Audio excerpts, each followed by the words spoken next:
US Physics Olympiad, year 2023, USAPHO, final round. Problem A2. Time is a flat circle. A particle of mass m and a negative charge negative q is constrained to move in a horizontal plane. In the situations described below, this particle can either oscillate back and forth in a straight line or move in a circle. These two modes of motion are interesting because they generate linearly and circularly polarized radiation, respectively. But in this problem you may ignore any energy lost to radiation. Part A.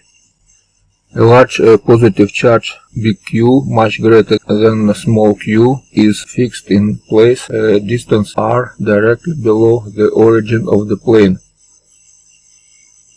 Question 1. When the particle is a distance small r much less than big R from the origin, find an approximate expression for its potential energy due to the charge big Q to second order in small r over big R up to an arbitrary constant. You may use this result for the rest of the problem. Question 2. If the particle oscillates linearly with the amplitude a much less than big R, what is its angular frequency omega L? Question 3. If the particle performs circular motion with radius small r much less than big R, what is its angular frequency omega L? Part B.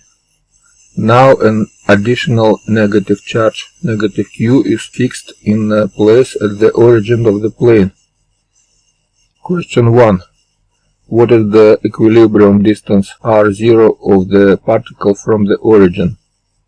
Question 2.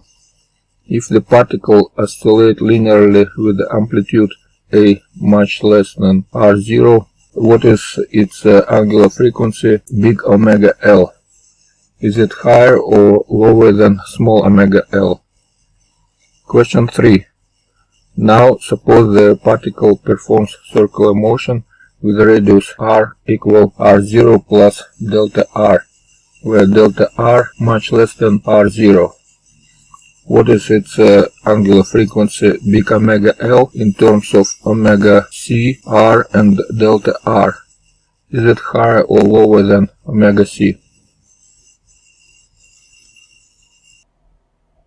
Solution for part A. A large positive charge big Q much greater than small q is fixed in place a distance big R directly below the origin of the plane. First question.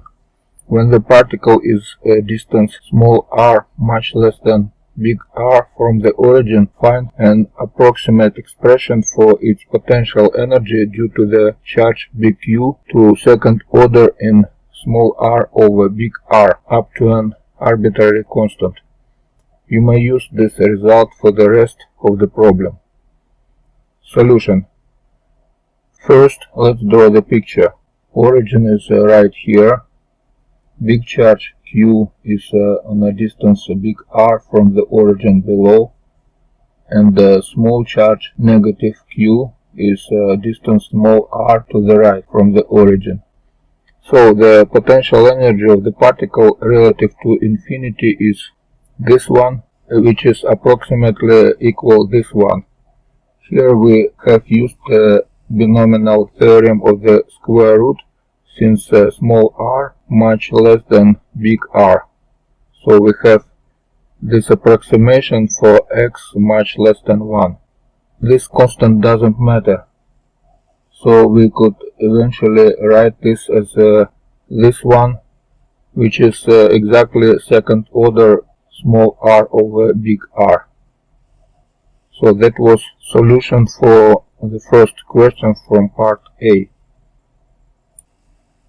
Solution for the second question from part A. If the particle oscillates linearly with the amplitude a much less than big R, What is its angular frequency omega L? Solution. For the simple harmonic motion, potential energy equal 1/2 kx square if in the origin it's equal to 0 and x is displacement. In our case we have potential energy again proportional to displacement square and equal to 0 in origin. It means that if we assume that constant k equal this expression, we have the same problem as a spring with a constant k and mass m. So it means that we have omega L equals square root from k over m, which is this square root. As usual, for simple harmonic motion, the amplitude does not alter the frequency. That was solution for the second question from part A. Solution for question 3, part A. If the particle performs circular motion with radius small r much less than big R, what is its angular frequency omega L? Solution. For a radially symmetric parabolic potential, circular orbit can be thought of as a simultaneous harmonic oscillation in the x direction and the y direction. Both oscillations have the same angular frequency omega L as delivered in part 1, so the answer is the same.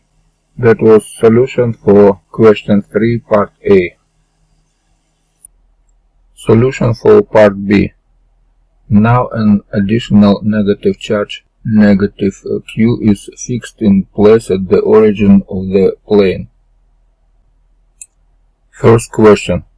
What is the equilibrium distance r0 of the particle from the origin? Solution. With the additional charge at the origin, the total potential energy of the particle as a function of r is this one. Notice that the potential energy as a function of position has a ring of minima with a certain radius r0. When the particle is not in motion, its rest position is somewhere along this ring. The value of r0 can be found from delta v over delta r equals 0, which give us r0 equal big R multiplied by cubic root from small q over big Q. That was solution for the first question of part B. Solution for question 2 from part B. If the particle oscillates linearly with amplitude A much less than r0, what is its angular frequency, big omega L? It is higher or lower than omega small l. Solution. A linear oscillation involves the radius r oscillating around the value r0, which we calculated in previous question. Taylor expanding the expression for Vr in part B1 around r0 give us this expression. Now we can use result for V. So it means that the second derivative from V in point r0 equal this expression, which is this one. And because only this part responsible for oscillation, we have that second derivative from V. That's exactly coefficient k in model of spring constant mass oscillation. So we have big omega L equals square root from k over m, or this one, which is root 3 multiplied by omega small l. It means that big omega greater than small omega. That was solution for question 2 from part B. Solution for question 3 from part B. Now suppose the particle performs circular motion with radius r equal r0 plus delta r, where delta r is much less than r0.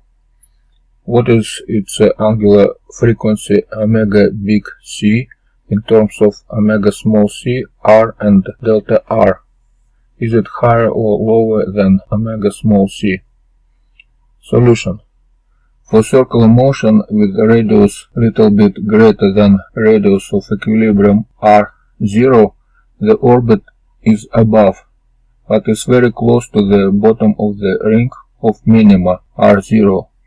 For such small delta r, the force linearly depends on difference r minus r0, as in Hooke's law with a constant k equal this expression, which we counted already in previous questions.